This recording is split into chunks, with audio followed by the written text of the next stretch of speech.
Storage is your weapon. Let's say you're seated inside your living room and you move your eyes around. What you see is stuff. There is stuff here, there is stuff there.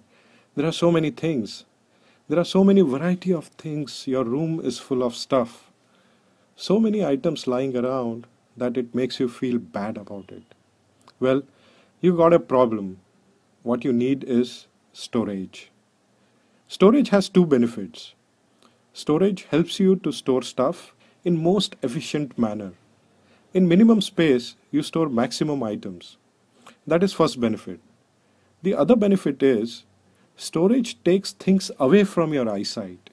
Yes, instead of seeing 50 visible items while seated in your living room, if 20 or 30 items are hidden inside storage, it will make room look less cluttered. It will make you feel good. So you want to make your life easy? Get some more storage in your house.